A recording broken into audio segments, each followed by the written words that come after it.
All right, we are on lesson 81. And this is probability using two-way tables. So two-way tables are just a way for us to organize data when we have kind of more than one thing going on.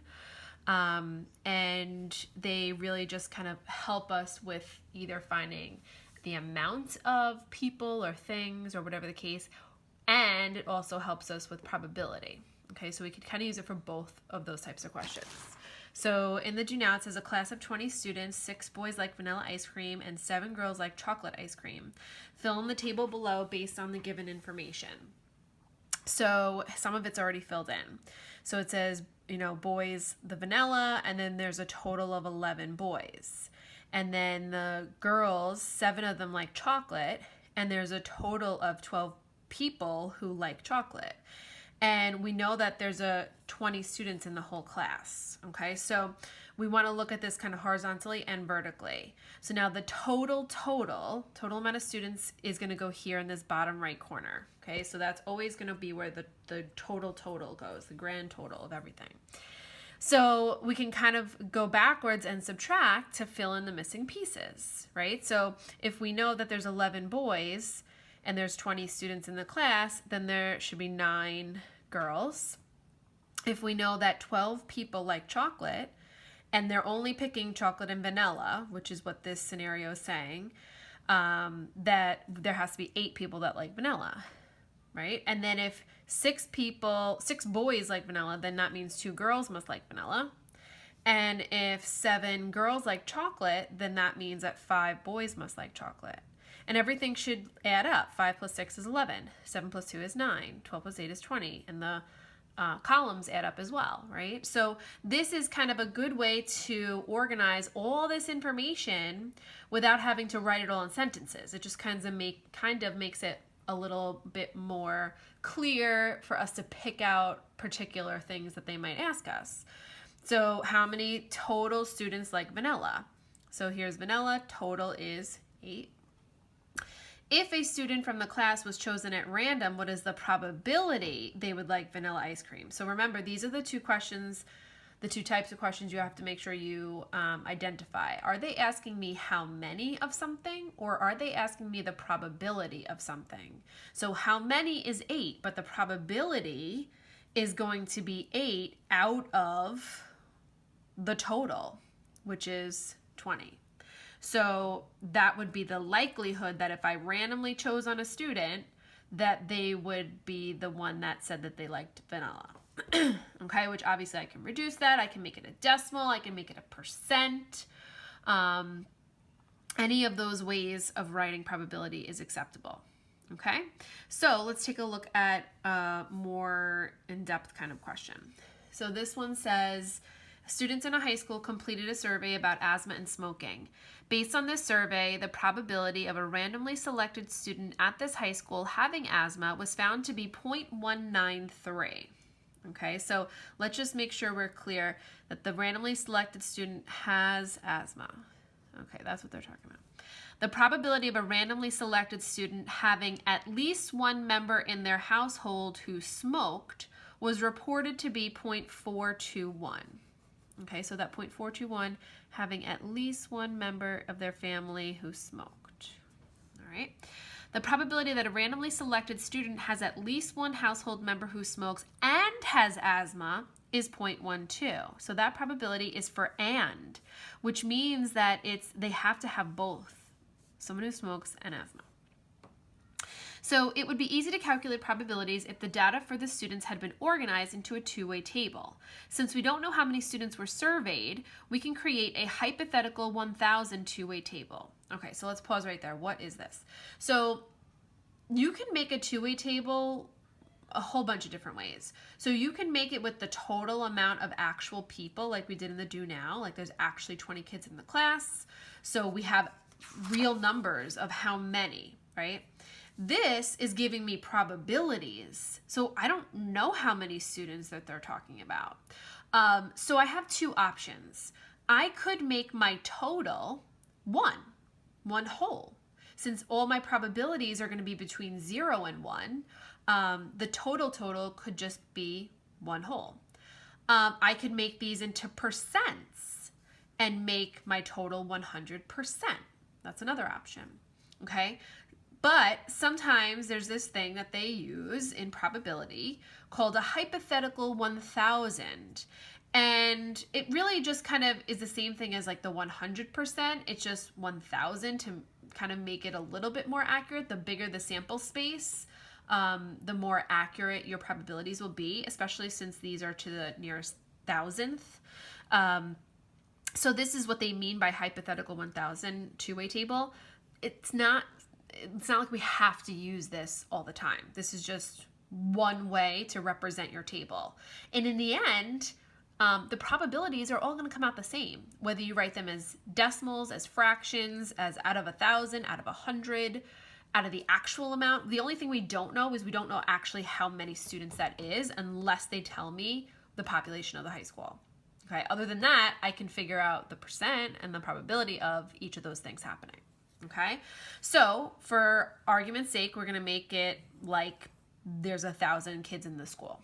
Okay, so we want to fill this table in, which means that we're going to need to multiply these probabilities by 1,000. Okay, so if it says that the high school student randomly chosen has asthma is 0.193, so that's total asthma. So has asthma, total asthma is here. So I want to take that probability, that 0.193, and multiply it by the total number of students, which we are saying, let's say it's 1,000. So 1,000 times 0.193 is 193. So now that I found how many have asthma, I can find out how many don't, and I could subtract and fill that in. I'm going to wait on that. Find the probability of a randomly selected student having at least one member in their household who smoked, reported to be 0.421. So our two columns here, no household member smokes, at least one household member smokes. So that's going to be the total here, this total column. So 0.421 multiplied by how many actual students, which we're saying is hypothetically 1,000, is going to be 421 students. So now that I have that, I can subtract and find how many have no household members that smoke. All right, and then the last piece of information. So that really helps us with the outer columns and the rows, but there's 4 boxes in here that have these conditions where it could be both of these things, or it could be both of these things, or both of these things, or both of these things. And if we don't have at least one of these 4 boxes in the middle filled in, then we can't figure any of them out. We need at least one thing in here to help us fill in the puzzle. So the probability that a randomly selected student has at least one household member who smokes and has asthma is 0.120. So that box is right here. So multiply that by 1,000, that's 120. Now that I have one of those 4 boxes here, now that will let me fill in everything else. Okay, so I went ahead and filled in the table, subtracting the columns and the rows to figure out the amount for that particular cell. So just to reiterate, so if this is 1,000 and this is 193, these two have to add up to 1,000. So 1,000 minus 193 gets me 807. These two have to add up to 1,000 as well. So if I had this one, the highlighted ones are the ones I had, 1,000 minus 421 is 579. Then I had this one, so I could subtract 120 from 421, I got 301. And then I can, now that I had this as 807, I can subtract 807 minus 301 and get this. And then I can subtract 193 minus 120 and get 73. And then double check that this plus this equals this plus this equals this, etc. Okay? So really, once you have like 3 values, then you can fill in the rest of the table. All right, so now that we have this table, now the reason for this is because it's going to help me answer questions that, if I didn't have this table, might sound really complicated to figure out. But once that table's filled in, all I have to do is look at the right cells and figure out what the question is talking about. So it says, based on your completed two-way table, Okay, so it says a randomly selected student has asthma. Okay, so that's a condition. They're not just saying out of everyone, a randomly selected student in the high school. They're saying out of this group of students that have asthma, what is the chance that out of them, at least one household member smokes? So here we have something called conditional probability. So this is not quite like, I can't talk and spell probability. So this is not quite like the other probabilities that we did with the spinner and the die, because we were just expecting like just out of one spin, what's the chance this happens, or one roll, what's the chance this happens.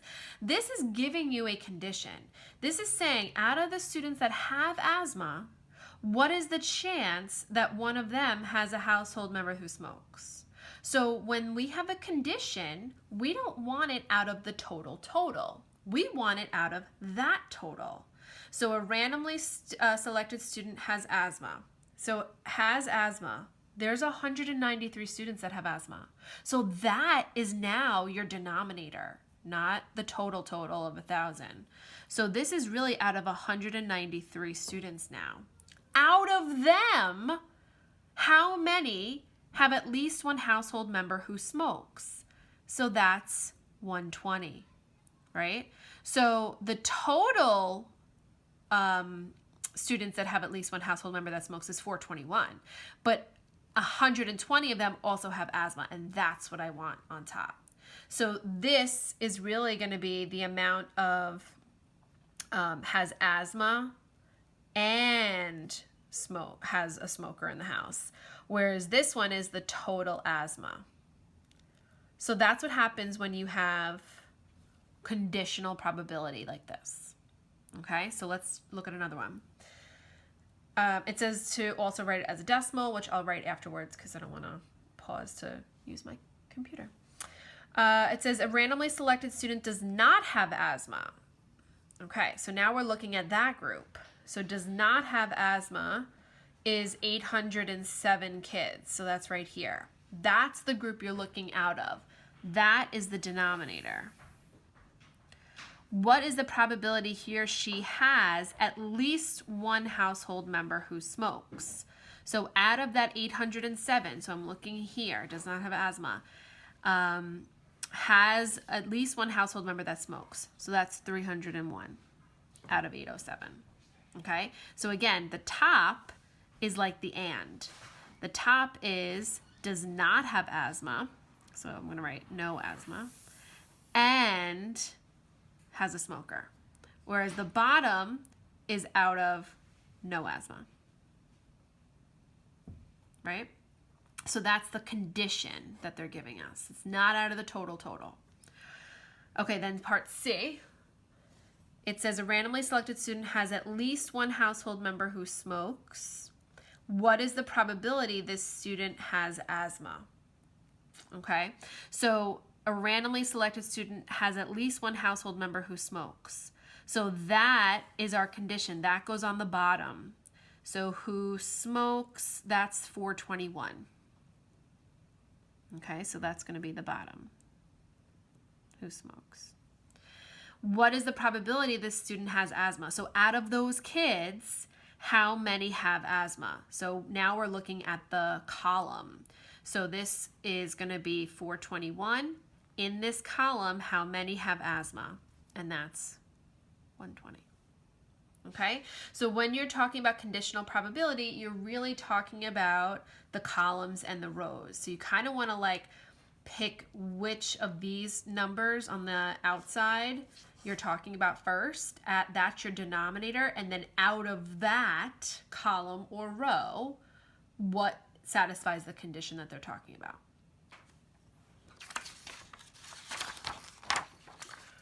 Okay, so you're going to go ahead and try the practice, and I just want to give you a little heads up for the practice for you to try. So again, this is asking you to create a hypothetical 1,000 two-way table. Now the only difference is that they're giving you percents.